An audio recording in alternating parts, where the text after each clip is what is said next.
Karl Smith, UK's leading hypnotherapist and head trainer for the UK Hypnosis Academy. Works closely with professional therapists and regular clients through one-to-one hypnotherapy sessions. Before discovering hypnotherapy, Karl spent close to 2 decades serving in the British Army and the UK Police as a firearms officer. But everything changed in 2006 when obviously, I can't believe this when I was reading it, he was hit by a drunk driver and left with life-changing injuries that massively impacted his physical and mental well-being. That just says enough for me that when we're saying people go through things and able to use that certain event that's happened within one's life in order to go and change other people's life, because that clearly could have gone 2 ways. You either recluse and come back, or you do what Karl's doing and use that and fueling that on to change people's life. Without an absolute further ado, hopefully Sean will give us some form of access to see you, Karl, rather than just be hearing your voice. But give one a massive round of applause for the one and only Mr. Karl Smith. Thank you, my friends. I hope you're well. Hope you're fine. Hopefully you can hear me. Can someone just give us a thumbs up if you can hear me, or somebody just wave? The audience can wave at the screen. Yeah, it's great. So hello there, folks. My name's Karl Smith from the UK Hypnosis Academy, and also a company called the Mental Welfare Coach. And my job is to teach people around the globe, literally around the globe, positive, powerful mental health techniques. And today I'm going to take you through a little journey about how to understand simple psychology and about how to implement some techniques and some ideas into your life now that will help change your life. So you just had a brief intro into my life. Long story short, it's 12 years in the British Army. I served in all of the places that your holiday representative definitely will not send you to. I've seen the worst and the best of humanity all the way through that. I left the army after just shy of 12 years and then went into the civil police. I went into the UK police. And not long after that went into firearms training. So I became a firearms officer within the police, traveling around working on counter-terrorism type scenarios. And I've been involved in some of the stuff, in fact, everything that you probably read about in the newspapers, all the way from the tragic scenario with Jean-Charles de Mendes, all the way through to some of the terrorist atrocities that you've seen in the United Kingdom. I've been in the background working with those officers or their families, or either been part of. So as you can see, I've had quite an alpha life, as in I've been there with the roughy toughies. It's not like, I've been in quite alpha environments all my career.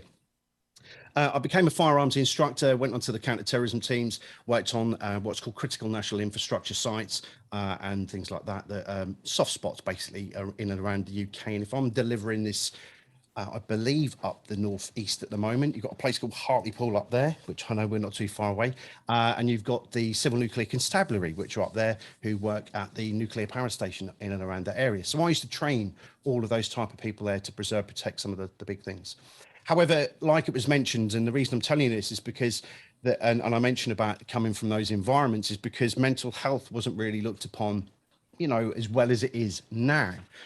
In the British Army, for some people that may remember back to 1998, in August 1998, there was an incident in a place called Omagh in Northern Ireland where 29 people lost their lives due to a £500 car bomb that went off in the middle of a high street. I was one of the first responders on that day. And I need not tell you that a £500 bomb in a very close proximity in a high street doesn't really leave much for the imagination to go through to figure out it wasn't pleasant. Those type of scenarios there, all the way through to joining the police and being involved in some of the things that I've done. But there was no mental health. There was no mental health support. There was nothing there. We didn't really know what we were doing. We were just buckle up, sunshine. Here's a crate of lager, just get on with it. It was those type of scenarios there. So let's roll on to 2006. August 4th, 2006.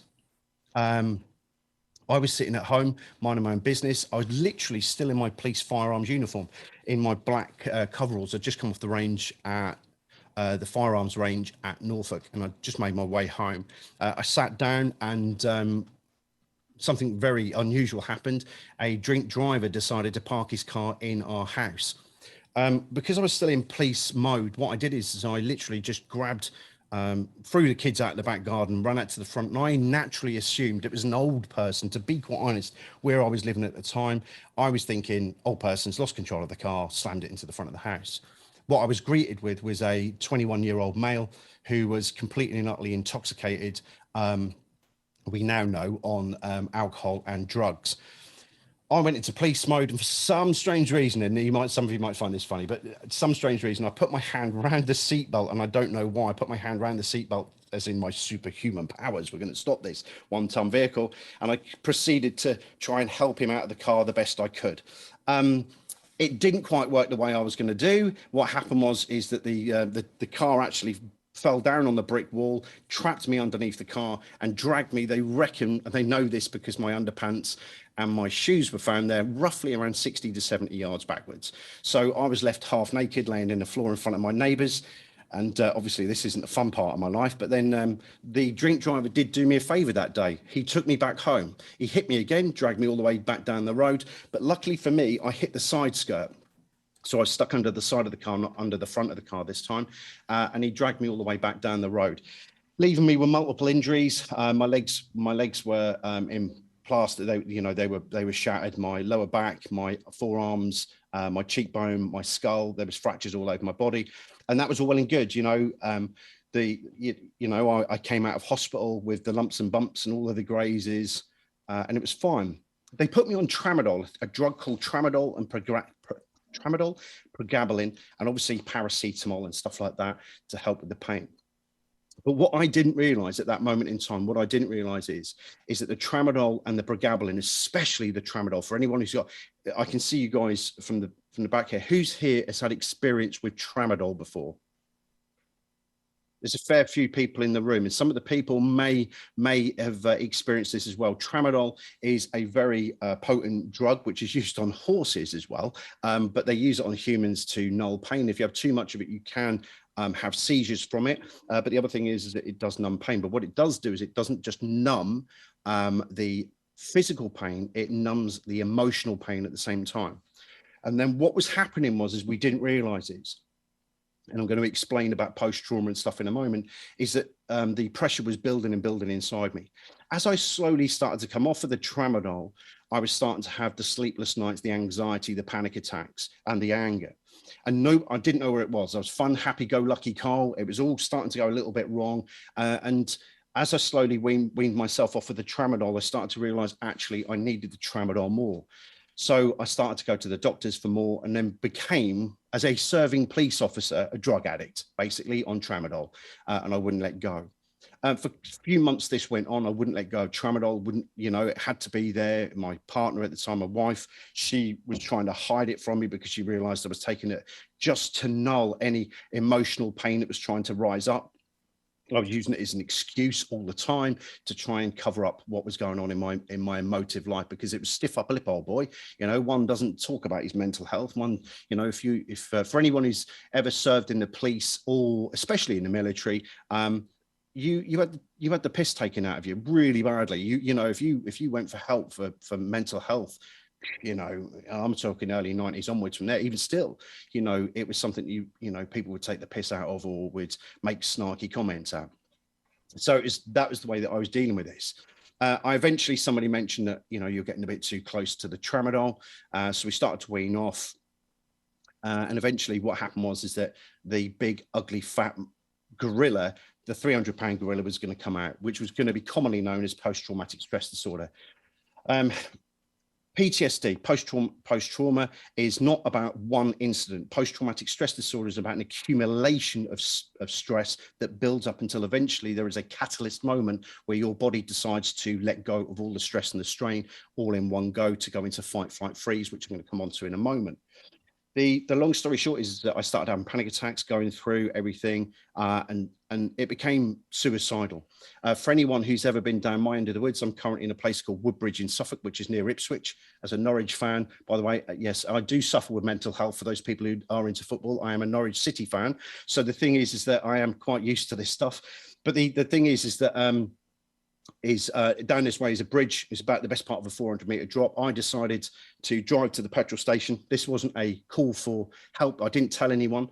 I drove to the petrol station, drunk a bottle of Jack Daniels, because I realized that I was too much of an buggerance to my family, to me. I didn't want to do it anymore. I couldn't put up with this shit anymore. So I drove up there, drank the Jack Daniels, walked up to the bridge, climbed over the parapet, dropped over the other side, and my jacket got caught on the parapet, and I was stuck on the other side.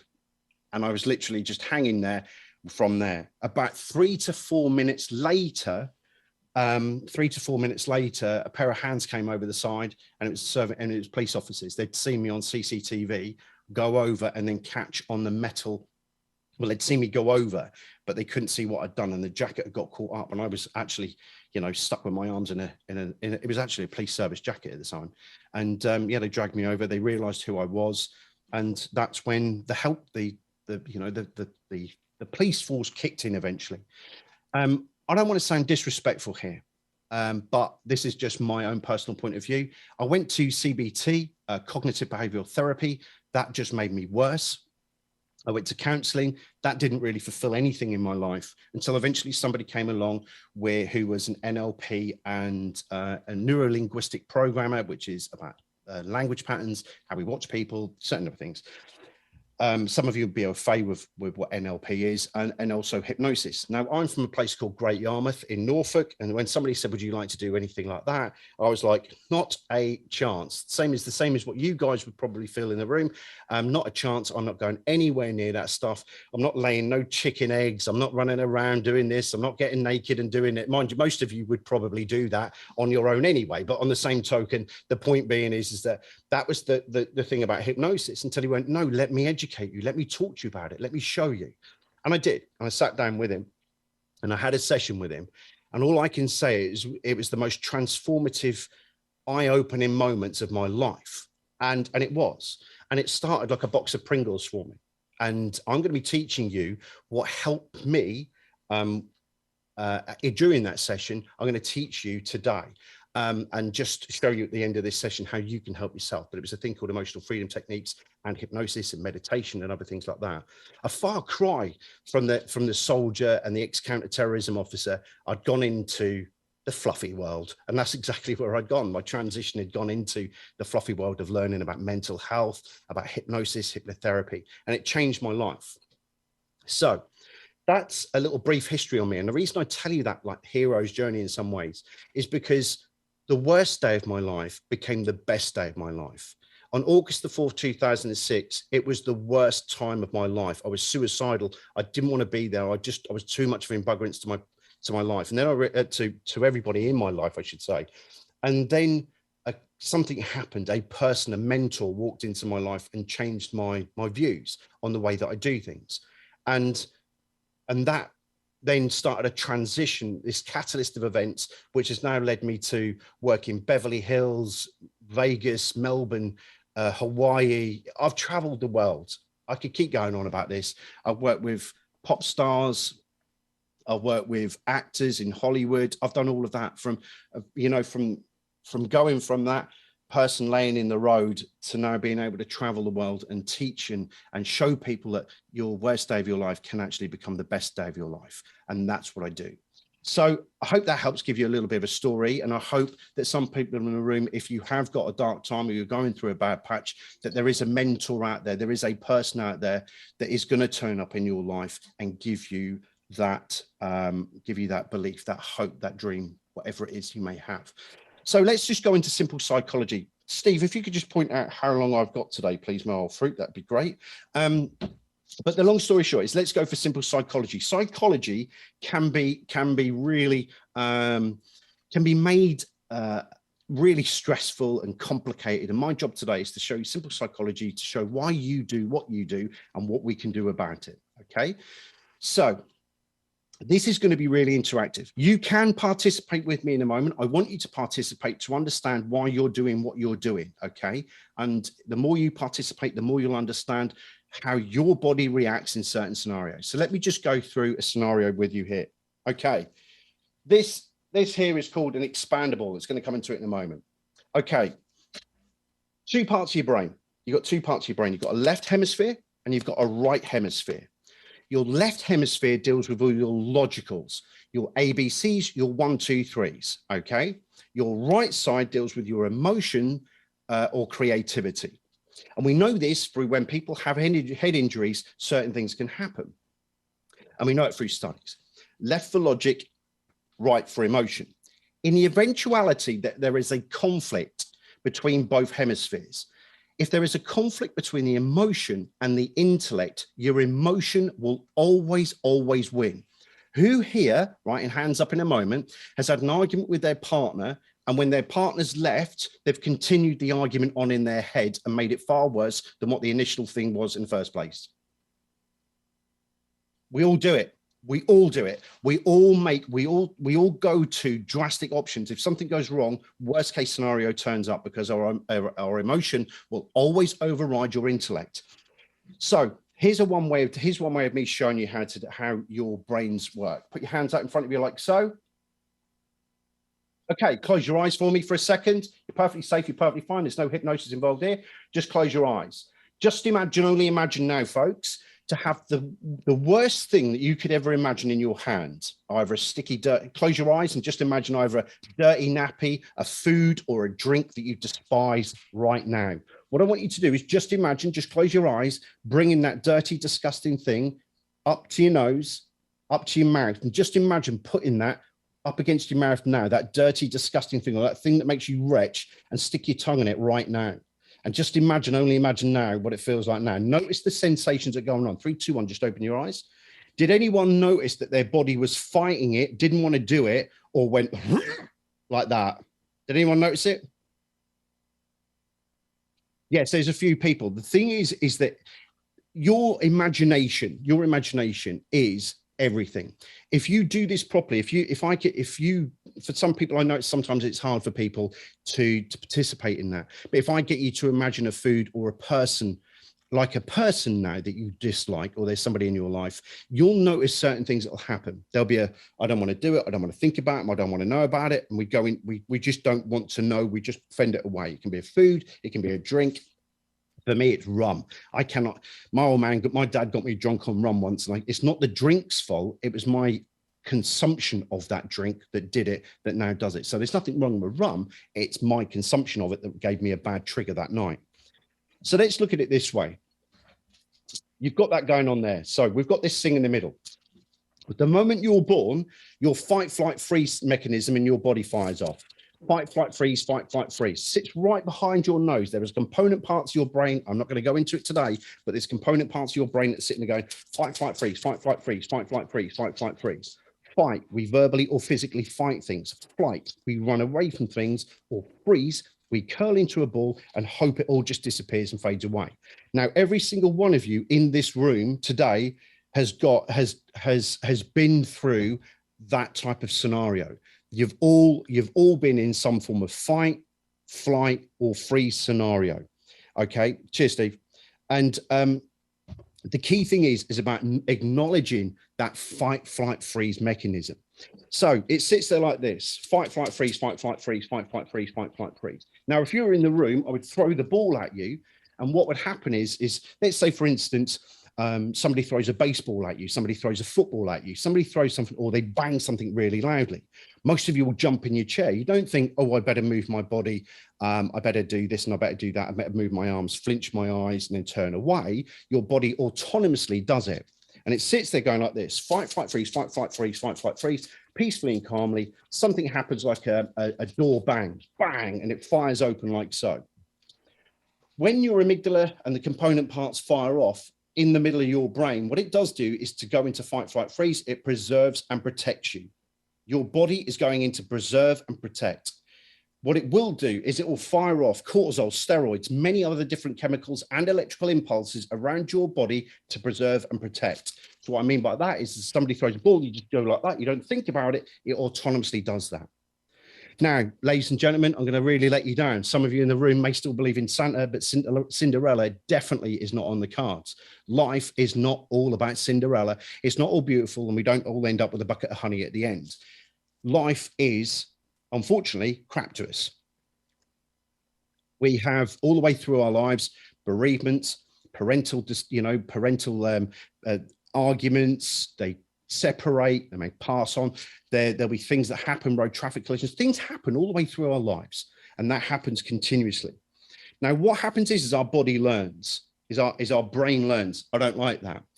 Would any of you go turn the oven on, turn the hot plate on, and stick your hand on it? No, because you've learned already that it burns. You know it's going to burn. I would hesitate to say that most people in this room have either done that with a hot plate or a kettle or something hot before, and you've burnt yourself, and you're recognizing that I ain't doing that again. It's bloody well hot. So it learns. Your brain learns. Oh, well, don't put your hand on a hot thing. It learns bereavement's horrible. It learns that road traffic collisions are horrible. It learns that stress and strain at work. We learn about people. There's people. All of these things, they build up, and eventually it gets to the point where this part of the brain, the component parts of your brain, cannot shut down because it's overloaded with all of these negative feelings, thoughts, and emotions, and it's stuck like that. We've all got it. My job is to show you, and I do not prescribe, by the way that I work is what's called content free. I work completely different to what a psychotherapist or your Sigmund Freud approach may be, and that is called content free. I work content free, which is fairly simple, to ask your subconscious, your unconscious, your monkey brain to go, do we really need that? Do we really need this? Do we really need that? No, no, no, no. And then by doing that, what we do is we release it down. It starts to collapse down. And what we do over a period of time is all of these things that were buried, that you thought were buried, that were supporting you, giving you a nurturing and preserving, protecting you, which were actually holding you up, we release, thus allowing all of those chemicals, all of those electrical impulses to calm all the way down. What we're asking the subconscious, unconscious, that part in your brain that drives us and does all of those powerful things for us, is to let go of those things to allow it to go down to a peaceful, calm state. This is why when we see people that are just at their tether, they're at their edge. So another way of explaining this is if we look at our body, and I do look at the whole body, not just this gray matter. If we look at our body, your whole body, as a pressure cooker. Now, I'm only looking from behind, but I can gather that everyone is of the age that you know what a pressure cooker is. Now, the key thing is that a pressure cooker holds pressure until eventually we let go of the valve. At the bottom of your pressure cooker is the fight, flight, freeze. That's good stress. We need that to preserve, protect ourselves. But like I mentioned a minute ago, life isn't nice to us. So we've got the fight, flight, freeze, then all of those things like, growing up, bullying at school, bereavements, road traffic collision, grandmother passing away, father passing away, mother passing away, whatever, who has passed away. All of these things, they build and build stress, debt. It all builds and builds and builds. Now, in my personal opinion, as somebody who's been through this process before, is that post-trauma is merely anxiety on steroids. That's all post-trauma is, anxiety on steroids. And what happens is that anxiety just gets to the top of the pressure cooker and it sits there going, I bet some of you in this room have felt like this before, like you're just going to explode. If one more thing happens, I am just going to explode. Many people in this room would have felt that before. May have been where the kids have been, ramming a Power Ranger up your nose when you're just waking up first thing in the morning, or whatever you're doing, that moment where it just drives you insane. And you think, I'm going to strangle somebody. One more thing, your pressure cooker is up at the top. Now, that doesn't mean you've got post-trauma. It just means it's going to boil up to the top and then come down.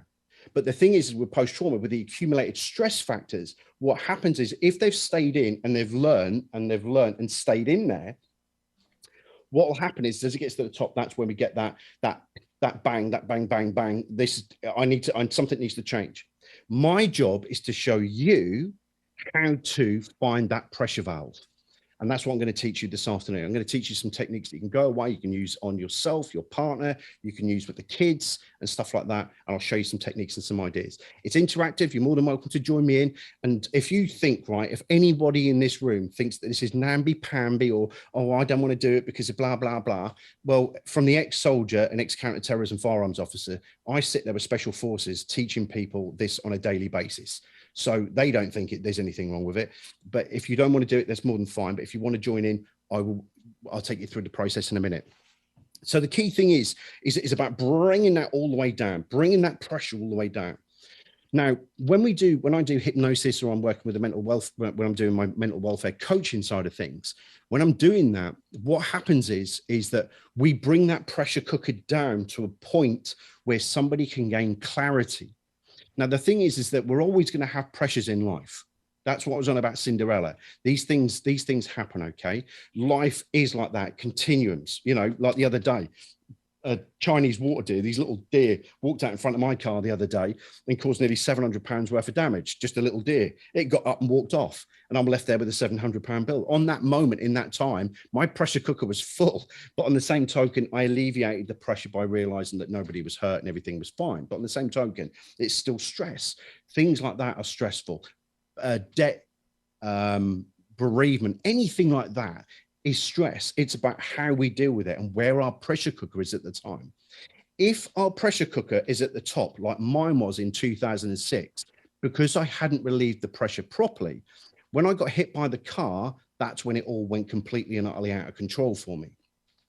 That's when the suicidal thoughts came in. That's when the whole, I'm not worthy, I don't want to be here, you know, I'm an oxygen thief, all of those type of things are going through your head. And the key thing is that when somebody did relieve the pressure and they did do the hypnosis on me, what it did do is it gave me that moment of clarity. It gave me that moment of, right, think clearly, what am I going to do next? And what I'm going to teach you today will give you those moments of clarity when things are going wrong in your life. So just to recap, just so you know, you've got a left hemisphere and a right hemisphere, left for logic, right for emotions, sat in the middle, fight, flight, freeze mechanism. Fight, flight, freeze. Something sparks it off. It'll expand out. It'll fire all the cortisol, the steroids, and all of the other bits and bobs in our life that protect us, electrical impulses. When the stress goes away, this closes down. But if we learn too much, it'll then build up and build up and build up, not allow this to close, which means the electricity is still firing off and the cortisols are firing off, which means that we have got to start to think about alleviating that pressure. So, is that interesting so far? Is that helping people so far understand why they do what they do? We are all the same. It doesn't matter whether I'm working with an 83-year-old lady or I'm working with special forces. It doesn't really matter. We all operate the same way. Our pressure cookers are the only difference. And you'll see some people, they can keep their pressure cooker down all day long, and some people, they just can't do it. Okay, so the key thing about lowering the pressure cooker is identifying things. So what I'd like you to do is I'd like you to write now something on a sheet of paper. As long as you know what it is, I want you to write on a sheet of paper something now, or a person, a scenario, or a thing that's been peeving you off. Even if we have to take 10, 15 seconds here, even if you just want to close your eyes for a second, just think, what's pissing me off at the moment? Sorry, by the way, I do have a little bit of a potty mouth. What's pissing me off at the moment? What's got right up my backside at this present moment in time? What is doing it? What is it? Is it a bill? Is it a person? Is it a scenario? Is it something that happened in the past? Is it something in the future? I don't mind. Write it on the bit of paper. When you've done that, all I want you to do, right, is I just want you to be honest with yourself. I brutally want you to be honest with yourself. I want you to write from 0, meaning absolutely nothing doesn't really bother me, to 10, which is I'm going to tear it apart and hurt somebody if this doesn't get resolved. 10 being extreme, 0 being nothing. Right on there, 0 to 10, whereabouts you think you are at the present moment in time. Are you ready to tear somebody's head off? Or are you mediocre? You can live with it, about 5 or 0. It's not really bothering me, which means that you didn't listen to what I just said a minute ago. Find something else. So there you go, something like that. All right. Now you can write it down in gibberish. It doesn't really matter as long as you know what it is in a moment. Okay. So while you guys are just doing that, just to give you an idea, is that I've been taught in so many different modalities. I've been taught a thing that I'm going to show you in a moment called emotional freedom techniques. Anyone heard of EFT before? A couple of people in the room. Good. I'm going to show you some really fast stuff today. Not faster EFT, by the way, it's a different product, but I'm going to show you some different ways how to just re-energize yourself. I've been taught hypnosis, I've been taught neurolinguistic programming, I've been taught God knows what else all around this planet. And out of all of the things that I've ever come up against, hypnosis and EFT are where I stay. or where I've learned, is that I just keep it very simple. I'm a soldier. Do you know what I mean? Keep it simple, stupid, simple as, and that's the way I am. That's the way I roll, folks. There's not, so I just try to keep things as simple as I can. So emotional freedom techniques. Now, I always leave this open to interpretation. The reason I leave it open to interpretation is because some people believe in it and some people don't believe in it. So emotional freedom techniques, EFT as it's commonly known, is derived from a technique called thought field therapy, which is another technique another day. But on the same token, with emotional freedom techniques, it works on the principles of acupressure points or Chinese meridians. Now, for those people who don't know what meridians are, they are a belief by the Chinese that have been fed into the Western world that in our body, we have electrical circuits. We have these meridian lines that go through our bodies that, for want of a better word, are a bit like the wiring at home. You've got the wiring at home, you've got the light, you've got the switch. If you don't turn the light on, or if you don't turn the light switch on, then the light won't come on. And it's a certain parts of your body as well are like that. Most people think, and this is my own honest opinion, most people think that trauma happens only in the gray matter. I firmly believe that there's three brains: gray matter, heart, and gut. Now, this is the interesting thing, folks, is that the gut, I think, is the most powerful brain out of all of them. Some of you may have heard of subconscious, unconscious. I firmly believe that our gut is the subconscious, unconscious. And if there's one thing that I can leave you with today, by the way, just before I move on, is that your gut is the most important brain. Who here has had gut feelings before? I would strongly suggest that every single one of you has had it. Who's had something where you've done something from the heart, where you feel it's come from the heart? Anyone had that feeling before? Yeah, we do. And then you have people that think that just think all the time about stuff. That's the way I look at it. You've got three brains. You've got the gray matter, you've got the heart, and then you've got the gut. Here's one thing for you. The old saying, you are what you eat, is really, really, really important. And it's really important that you take that on board, that you are what you eat. Inside your gut, for want of a better word, for those nutritionists out there at the moment that think we're going to go down a deep, dark hole, I'm not going to.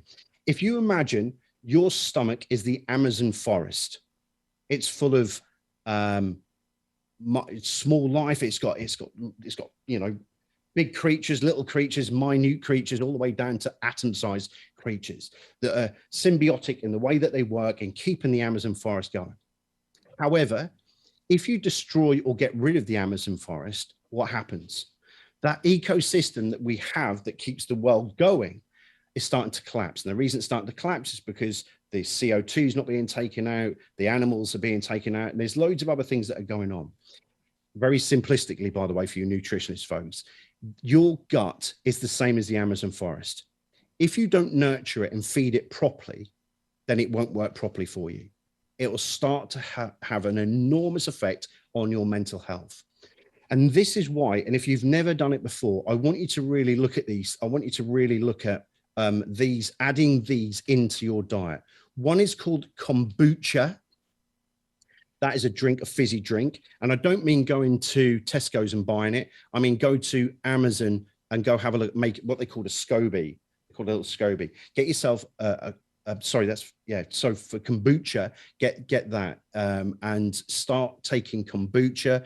Sauerkraut, for any of those ex-soldiers in the room that lived in Germany, sauerkraut's always a good thing, because that's a food that's really good for gut flora. And also as well, kefir, K-E-F-I-R, kefir.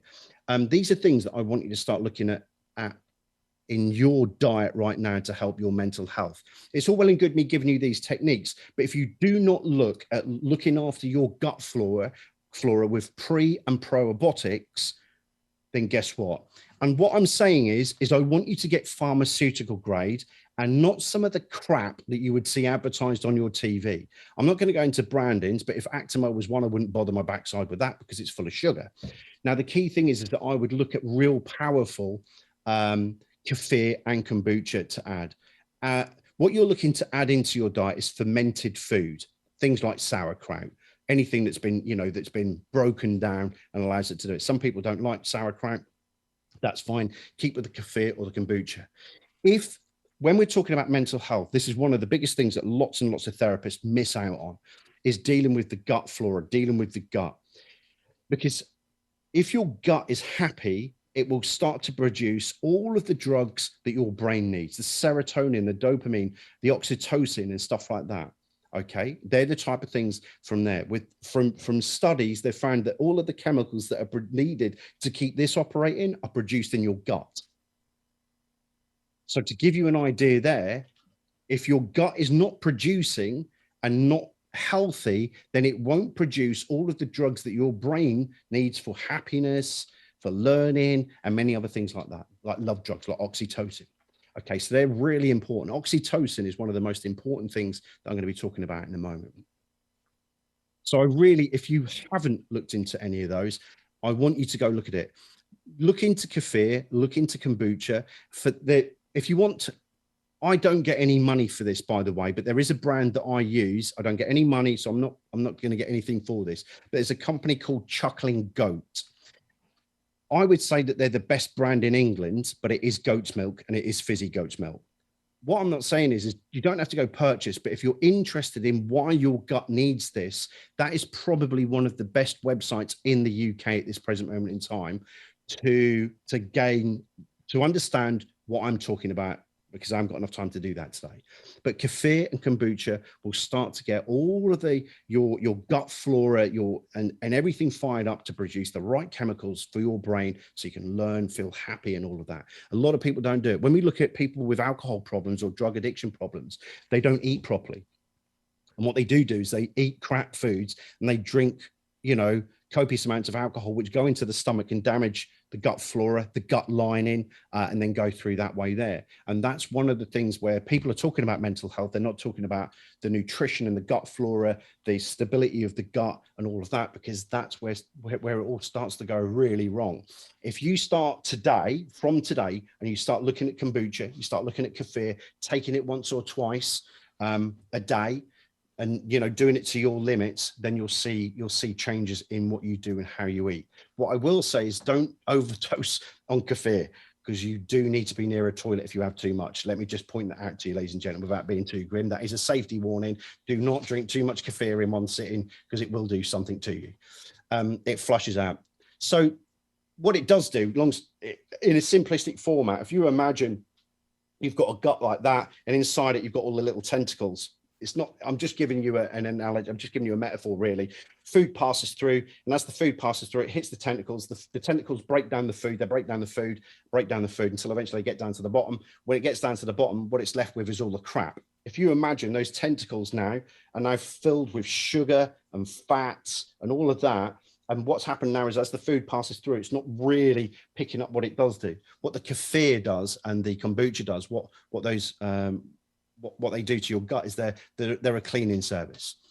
So what you need to do is go in and start to have a cleanup. You've got cleaners going in. What the kefir and the kombucha do is go in and go clean up your gut so you can go eat the food far better, digest the food far better than you have been. So that's why you have to be cautious with taking large loads of it straight away. But it's a great way to do it. And if your gut starts working properly, then we start going on from there. So if you look at it another way as well, does anyone in the room fast? Does anyone in this room fast at the moment? Do they use fasting as part of their method? If you're not using fasting, thanks very much, folks. If you're not fasting at the moment, I would strongly recommend, now I am not a doctor, I'm not prescribing, but what I am saying is introducing some form of fasting into your diet. I fast 18/6. I do 18/6 daily. Sometimes I'll do a 72 hour. I might do a 48 hour. That is nothing but, now some of you are going to really cringe at this, there is nothing but for 72 hours just water entering my system. Some of you might think, hang a minute, I can't go 2 hours. I'd want to chop somebody's hand off just to get their Mars bar out of their hand after 2 hours. The point being is that your body in this Western world, we can grab hold of food at any time, that actually we start eating for no reason at all. We eat because we're bored or we're dehydrated sometimes. And the key thing is that when you fast, what you do is actually reset your body. And it's a really good way of doing it. Go have a look at it. Go have a look at what's called fasting. Go look at fasting. Don't do it too hard. And I strongly urge you, I'm telling you now, that you take full responsibility for your own actions here. But adding a fasting day or a couple of fasting days or changing your life into fasting is far more beneficial. And the reason being is that let's look at an 18-6, 18-6. Some of you might want to do 12-12, right? That's fine. You don't eat for 12 hours. All you do is drink water for 12 hours, most of that, and you'll be asleep, by the way, just taking that into consideration. But what happens with fasting is it allows the gut to clean itself. It allows the your nervous system to tidy itself up, and also as well, it helps with resetting your immune system. So it's a great way for anyone who's got, and I always say this, please take doctor's advice if anyone's got any immune deficiencies or anything like that before doing anything like this. But go have a look at it. If it fits you, start utilizing it and make it fit into your lifestyle. But the key thing is that if you do add fasting into it, what it does do is reset the body. It allows your gut to sort itself out. It allows the nervous system to sort itself out, and also as well your immune system at the time. So if you have got an ongoing issue and it's not doing it, think about just stopping for a moment and just allowing your gut and your body to just reset. You might feel hungry for 4 or 5 hours, but do you know what? The benefits far outweigh. And then you start to learn, and this is really weird when you start doing it this way, is that when you do 24, 48-hour fasting and then go on to 72, which is you do the 3 days, you go all the way through. Well, you start to realize then, and you go through to 5 days. I know people that do 5 days, by the way. When you start doing that, you then realize how much food you actually eat that you don't actually need.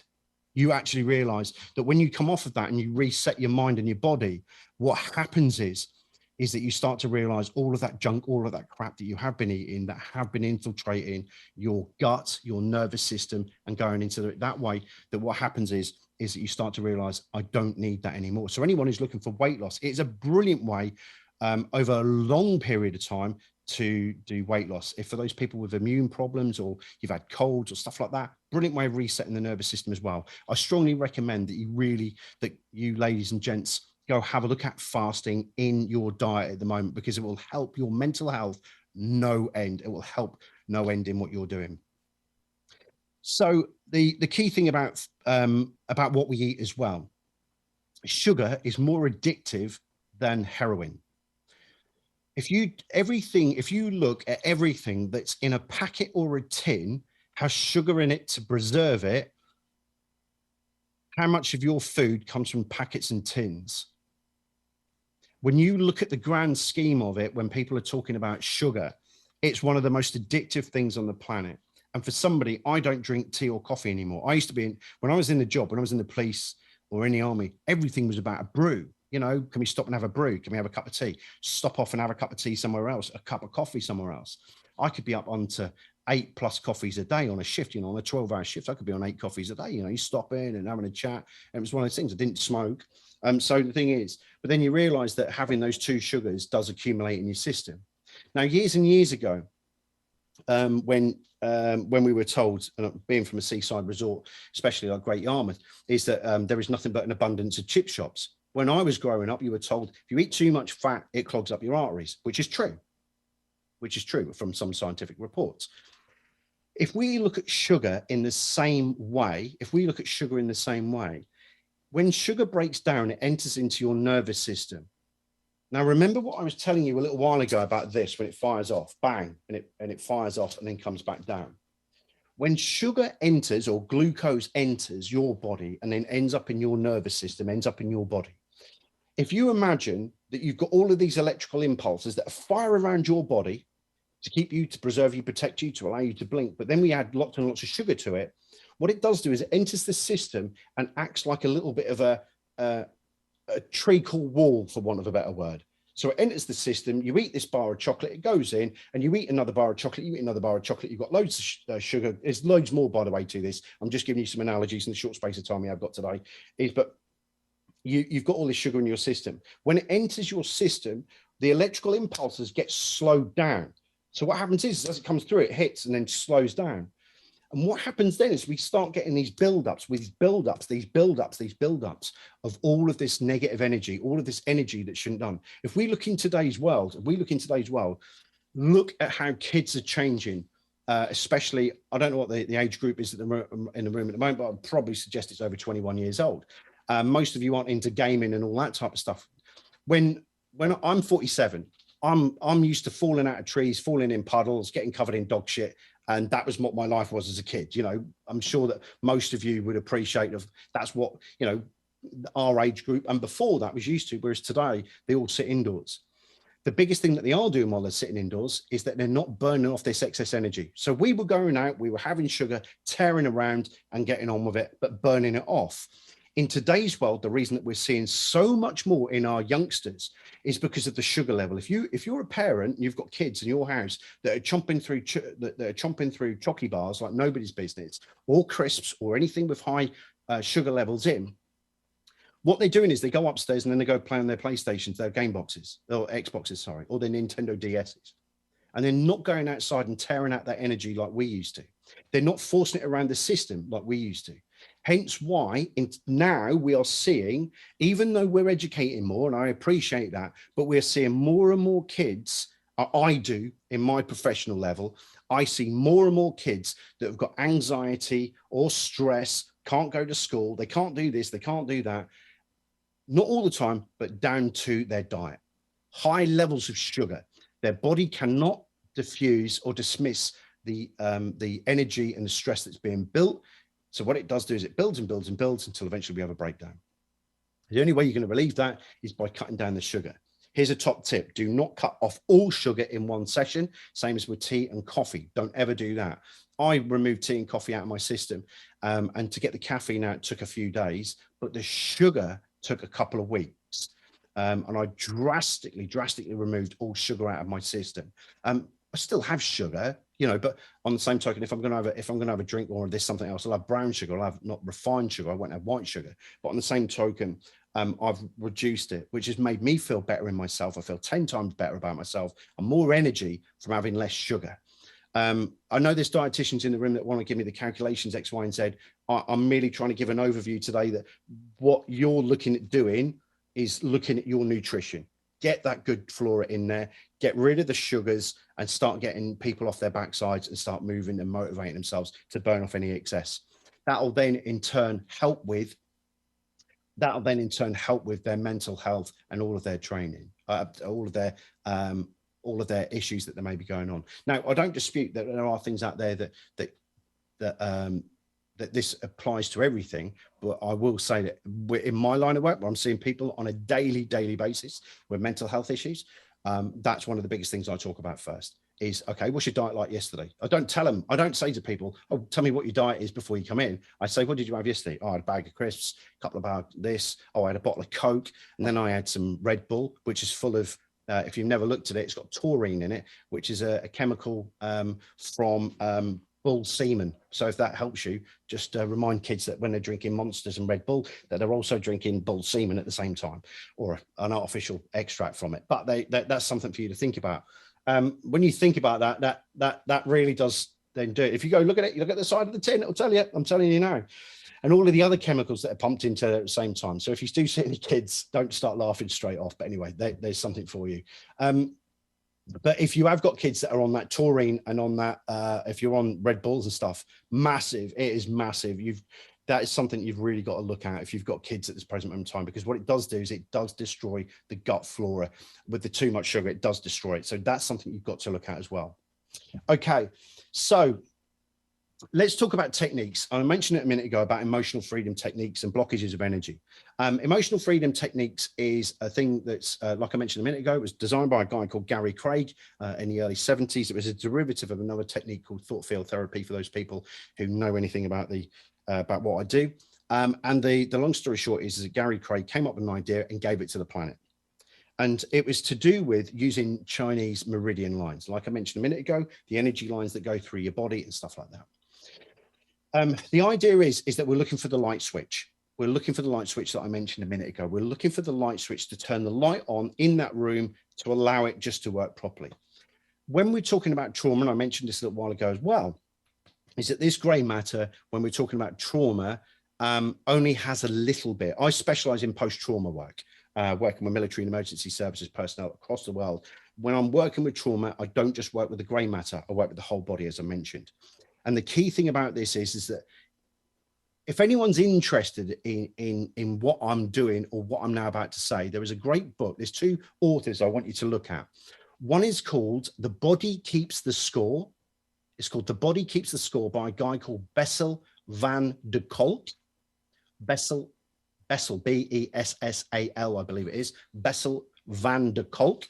And the other one is a guy called Peter Levine. Peter, usual spelling, then Levine, Levine. And if you look at, if you type that in and type trauma in, you'll come up with a couple of his books. If I thought about it before I came on air, I would have actually brought them on. But Peter Levine's work is a little bit lighter for those people who want a light read on trauma or how trauma comes about.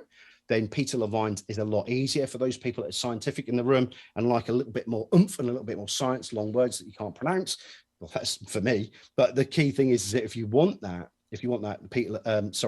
Bessel van der Kolk's book is really good as well, called The Body Keeps the Score. And Peter Levine is Waking the Tiger is one of them, but he's also got lots of books on trauma. I know we're saying the word trauma, but trauma is perceptual. You know, to one person it's not, to another person it is. So that's the way you've got to look at it. I base everything that I'm working around is potential trauma, not always trauma, but potential trauma. You know, it could be traumatic to them. You know, my perception of trauma is far, far different to what you ladies and gentlemen maybe have experienced in the room from my time in the military and time in the police. You know, witnessing and being subjected to it is different to yours. It just means that we're all on different wavelengths. So when you look at those books, you'll get a fair understanding about it. So the idea about emotional freedom techniques is that what we're going to do is we're going to use the body's energy system to release energy. And to prove that you've got energy in your body, everybody in the room, you see this little fatty bit here, it's called the karate chop point, that bit there. This point here is called the karate chop point. This is what I tend to do to get people ready for what we're about to do. Okay, so we've got this fatty bit here. All I want you to do is get your other hand and I want you to tap it, put it on the side of it like that. Okay, put everything down. If you want to participate, you're more than welcome to, but even if you don't want to participate for the rest of it and you only do this little bit now, then you'll gain something from it. All I want you to do is that fatty bit there is just tap there. All we're doing there is just tapping away. All I want you to do is just tap away. If you do this, your mental health, right, your powerful positive mental health should be like brushing your teeth. Okay, so what I want you to do is keep tapping one of your hands at the present moment in time. Okay, so when you get up in the morning and you brush your teeth, right, you should be doing things like this as well to fire yourself up. And when we change over in a second, you'll understand why. What I want you to do is keep tapping like that. Now swap hands. All I want you to do is swap the other hand. Now, the key thing about it is this is one of the key activation points in your body. And this is something that you as of today can do to yourself or your children or your partner, or you see anybody else that's going through any stress or any problems going on at that moment in time. All I want you to do is put your hands out in front of you like so, and just feel the energy going through your fingertips. Feel that little bit of electricity going through your hand? Hands up if you can. Majority of you, yeah? For those people who didn't get any, make sure you're hitting that fatty bit just there and make sure you just tap it a little bit harder. It doesn't matter how you do it. Some of you with dainty hands, you can just sit there and rub like so, okay? You can just do it. And I teach that. So there's two ways of doing it. You can tap it this way, right?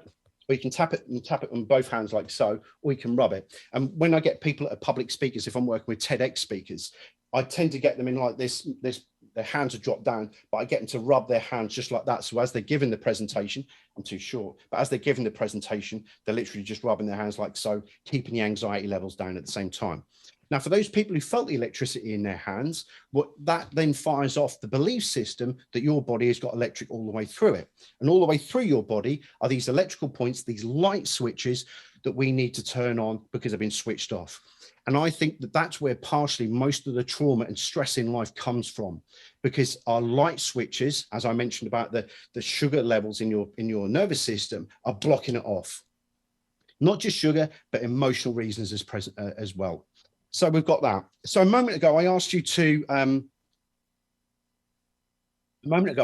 write down a certain thing for me, okay? Now, I don't want you to write it down, but I want you to look at it, and I want you to look at the number you've given it, okay? And I just want you to register that in your head.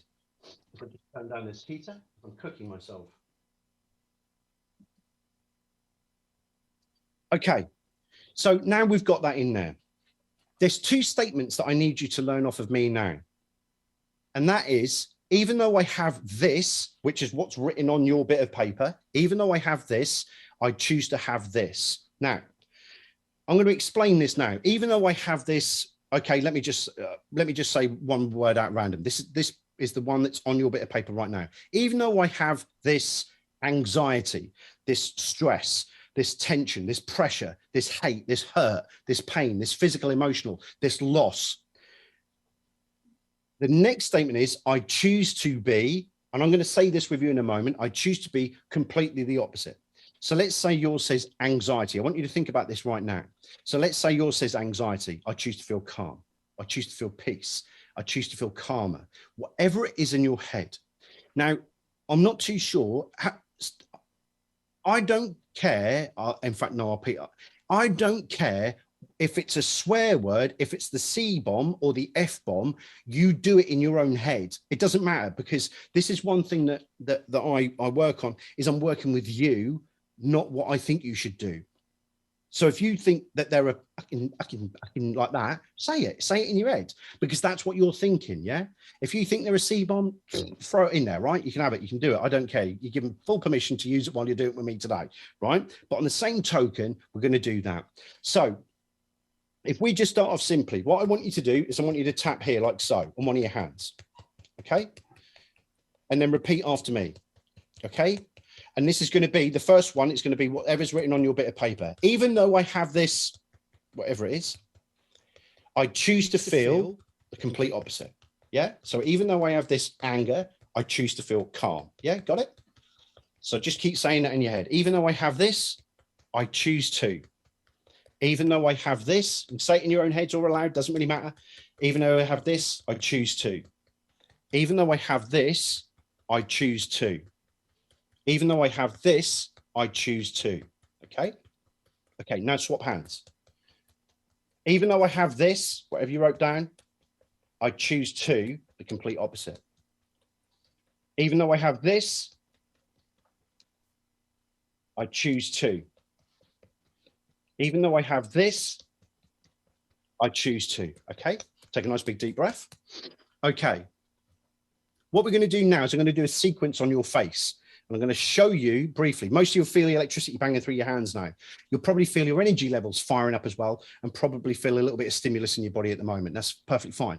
If anything, right, if anything you take from today, take away gut flora and that tapping on the side of your hands for kids, adults, who cares? I don't care. Right, you can do that. So I'm going to take you through a sequence on your head now, right? So it's just above your eye, it's just to the side of the eye, and it's just under the eye. I'm going to go through this again in a moment. Under your nose, under your chin, then under your armpit, and then we're going to go through the hands. And I just want to prove something to you, how I can change your perception of an emotion just by doing this basic sequence with me, right? It's going to be a little bit of you just joining in with me, and you might think, what is this clown up to? Stay with me. I'm not, honestly, there's no party poppers at the end. Okay, so let's do this again. I'm going to go through the sequence again with you, okay? But a little bit shorter. Tapping on the side of the hands. Even though I have this, I choose to. Even though I have this, I choose to. Even though I have this, I choose to. Swap hands. Even though I have this, I choose to. Even though I have this, I choose to, or feel, or whatever. Even though I have this, I choose to. Okay. Now what I want you to do is just tap above your eyebrow, just like so. Even though I have this, I choose to. Even though I have this, I choose to. Even though I have this, I choose to. Now go to the side of the eye, not in the eye, the side of the eye. Any eye, doesn't really matter. Just tap it like that on the side of the eye, like so. Okay. Even though I have this, I choose to. Even though I have this, I choose to. Under the eye. Even though I have this, I choose to. Even though I have this, I choose to. Under the nose. Even though I have this, I choose to. Even though I have this, I choose to. On the chin. Even though I have this, I choose to. Even though I have this, I choose to. Lift your arm up and just tap under your arm. Even though I have this, I choose to. Even though I have this, I choose to. Good, good, good. All I want you to do now is I want you to tap your thumb. Even though I have this, I choose to. Next finger, even though I have this, I choose to. Next finger, even though I have this, I choose to. Even though I have this, I choose to. Next finger, down to the little finger, even though I have this, I choose to. Even though I have this, I choose to. Okay, a little bit more complicated this one, but in between your little finger just here, in between your little finger and the next finger along, just want you to go in between there. Just rub it gently like so. You can just see my fingers just doing that. All I'm doing is just rubbing gently. Okay, even though I have this, it's called a Gamat 9. It's hard to do on a Zoom, but even still, if I just rub that area there, I'm going to get a general hit. Even though I have this, I choose to do this.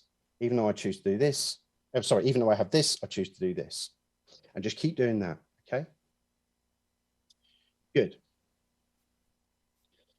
All I want you to do now is just go shout out 1, 2, 3, 4, 5. 1, 2, 3, 4, 5. Okay, now do this. You're all going to love this one, especially if somebody is their birthday. I want you to hum happy birthday to me. Let me explain why in a moment. 1,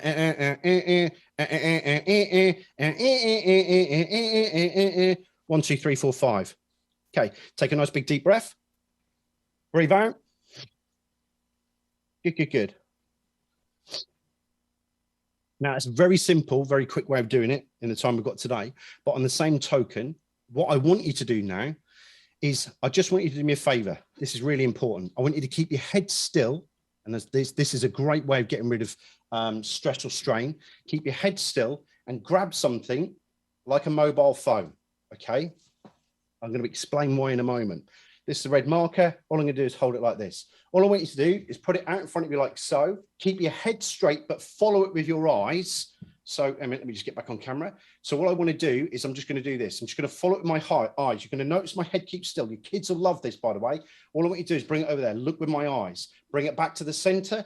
Look with my eyes. Bring it back to the center. Look with my eyes, not my head. Look back to the center, over to the left, back with my eyes. And just keep doing that, and just keep doing that 3 or 4 times. Don't move the head, move the eyes. Yeah, just keep doing that.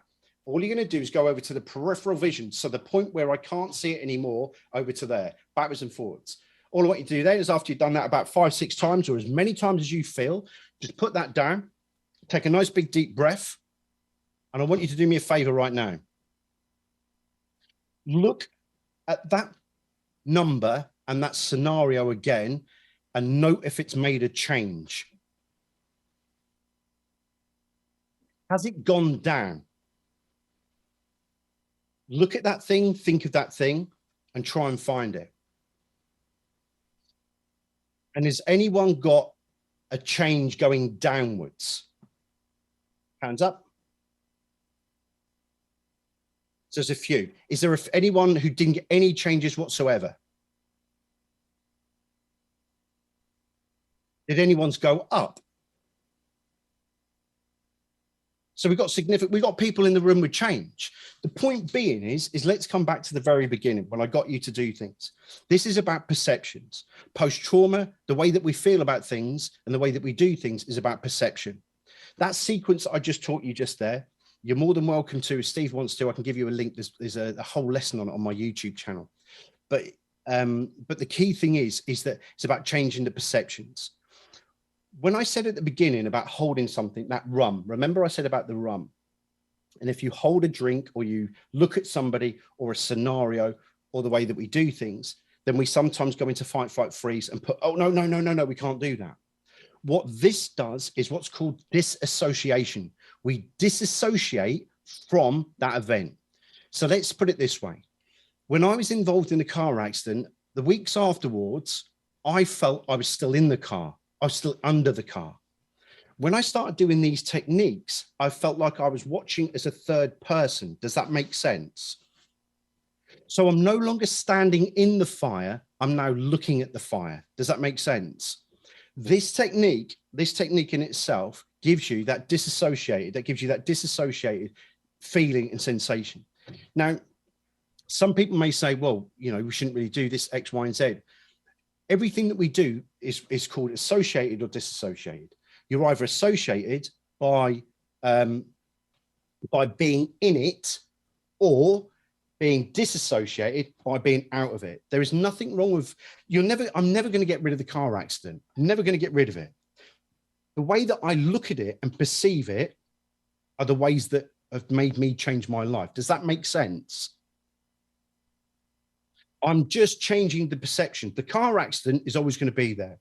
Now, here we go. And I'm going to may trigger some people, and I'm really sorry about this, but there are people out there and stuff like that. This is a fundamental basic lesson, by the way, but there are people who can help. Sexual assault, rapes, car accidents, terrorist incidents, anything like that, they're never going to change. They always happened. The way that we perceive them and deal with them are two different things. And that's what this technique does. If you go through the whole tapping sequence again, and if I just show you, even if you just do this for me, even if you just do this, you teach your kids it, even if you teach your kids it just before they go to their exams, and you go, just do this for me, just tap on there, feel the energy, feel really good about yourself. Guess what happens? They have a belief system that something's going on in there. And the key thing is it's called a pattern interrupt as well. What happens is I'm just changing the way that we feel about something and changing the way and making it feel different, looking at it from a different perspective. That's all we're doing when I'm working with trauma, when I'm dealing with anything like that. It's about dealing with the perceptions. Because in some scenarios, when I work with people that have been involved in terrorist incidents or been involved in serious sexual attacks or vicious, attacks or anything like that, it's about, you're not going to change. It's always going to be there. It's about how we look at it and perceive it. That's the way we're going to do it. And if you take on board what I've said today about looking at your gut flora, cutting out the sugar and using this basic template, and I believe Steve said, I think you get this recording. If you don't, I'll pass on a YouTube link to Steve that you can learn this whole sequence off of me. You can go out and go spend an enormous amount of money or go teach yourself off my YouTube channel. It's entirely up to you. But you can literally just do this sequence, teach your children, teach people in your families how you can reduce your stress. And if I just go through that sequence again, it's the tapping of the hands. Even if you just wake up in the morning and just go and repeat this, because there's a famous scientist called Emile Coué, 18th century, and he came up with a statement called, in every day, in every way, I'm getting better and better. Anyone ever heard of that before? In every day, in every way, I'm getting better and better. Who here would like to learn about self-hypnosis? How to do it? Long story short, right? You can go spend an enormous amount of money now, go and learn in a self-hypnosis course, or you can listen to what Emile Coué said. In every way, in every day, I'm getting better and better. If you tell yourself something, you will become it. If you tell yourself you're shit, guess what will happen? If you tell yourself you're great or powerful or confident, even when the chips are down, guess what will happen? If you keep telling yourself you're shit, that's what will happen. You will just continuously have the identity, well, I'm shit. I have post-trauma. I have cystic fibrosis. I have, when people say I have or I am, then they own it. Now in my life, I had post-trauma. I do not have post-trauma anymore. Post-trauma was one of those things that I manage my stress levels now. Post-trauma label is now ripped up. I ripped my post-trauma label up. I'll tell you that now. I ripped it up, I threw it away, I burnt it, and then started again. And that's all I did. And if I can get you to stop saying, I'm shit, I'm crap, I'm useless, if you could stop saying them and go, for one moment, just go, no, I am fucking good at that. I am fucking good at that. No, I am a good person. I am a kind person. How many, don't even put your hands up. How many people in here have told yourself how well you've done, how good you are, and what nice things you've done for other people? How many people have patted yourself on the back in the past week? 1, 2, 3. How many people are in that room? That's my point. Even if I had 10, right? Let's go for 10 in that room. That's the point. If you're conflict between the emotion and the intellect, your emotion will always win. We as humans always go for the negative. Oh, well, that was fucked up last week. That was shit last week. Oh, that fucking well happened last week. We always do it. We never really focus on the powerful good things that we do to ourselves. And that's all I ask you to do, is to recognize something powerful and positive that's happened to you And I want you to do that. I want you to focus on that and go, no, I am a kind person. I did do the right thing. The other day, I was walking down the high street in Norwich, and there's some fella there just asking for change. And this sounds bad, but it's not. I would normally I just walk by, but there's something about this guy, and I walked past him, and he just said blah blah blah, and he said that, you know, he told me a little brief history, and I gave him, you know, 10-15 minutes to talk through it, and I toddled off, went to Greg's, got him some stuff, bits and bobs. I didn't want to give him cash because we know where that could go, so I just wanted to make sure he was fine for the day and all that. It was just before Christmas actually. And I went to Greg's, got him some stuff, got him some crisps, bits and bobs. Went to another shop. He didn't have some socks and that, and I walked back and got him some hiking socks from Mountain, whatever it is, and walked back and said, "Here, fella." He just sat there. And we sat there for another 10 minutes. So I didn't know him. I've not seen him since. But even that moment for me, it was just like, even though you can be a dick, Carl, you've done something right. Even though you've made mistakes, you've done something right today, and it still makes me feel good now. Does that make sense? I'm not asking you to go out and go find all loads of homeless people and go do that, but it was something that I hadn't done, and I realized, no, that was right. You did do something right. You can't save everybody, but if you just help one or two, if you can just do that little thing there, then do that.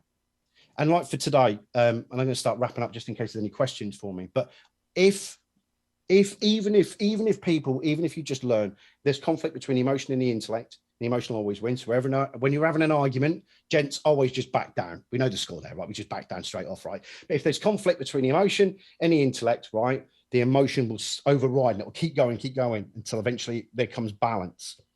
Fight, flight, freeze mechanism. Fight, flight, freeze. We're either going to fight things, run away from things, or freeze. Then we go into the nervous system, go looking at sugars, cut back on your sugars, look at kefir and kombucha. Like I said, I've got no monetary value in this, but if you want to go learn more about it, about good kefir, go have a look at a thing called Chuckling Goat. They're on the internet. They're in South Wales, I believe, or Herefordshire. Where are they? Haverford Westway, for anyone who knows South Wales, down that end of the woods. They're down there, but on the same token, a really informal, really, really good site to learn about gut flora and about why you need pre and probiotics. You don't have to buy anything from them. What I'm saying is it'll be a good stepping point for you to go look at. And the other thing is, you know, is like sugar, and also as well, the tapping sequences as well. Even if you wake up in the morning and you go do this, right? And you just go do this. I can feel good. I am powerful. I am good. I am happy. I am positive. Even if you're not, even though I'm energized, I feel energized. Even though I feel angry, I choose to feel positive. Even though I feel anxiety, I choose to feel calm. Just do that. And if you get people to do that, watch what happens with their electrical system in their little hands and around their body, like some of you experienced today. So have I given you in a very short space of time enough to think about? Hands up if you can, because I'm looking from the back, by the way. Good. Does everyone feel that they can take something from that? I really do. And you know, it doesn't have to be overcomplicated. Mental health doesn't have to be overcomplicated. And like I said, and like I started at the very beginning, if there's anyone in the room, you know, at the end of the day, just reach out. Please reach out. You know, at the end of the day, 125 people a week take their own lives. 75% of those are males. And normally, you know, when we're looking at that statistic, you just have to remember there is somebody in the room. There is somebody prepared to listen. Everybody in this room is all in this room for a reason today. And I'm sure if you see somebody in a coffee shop that you've recognized in this room today, and they just need 2 minutes of your time, and it saves somebody's life, or it just gets somebody to bump start, so be it. Remember, folks, the worst day of your life can become the best day of your life. And I wish you all the success in the world, and I wish you all the happiness for you and your families at this present moment in time. All right? We give Karl a massive round of applause.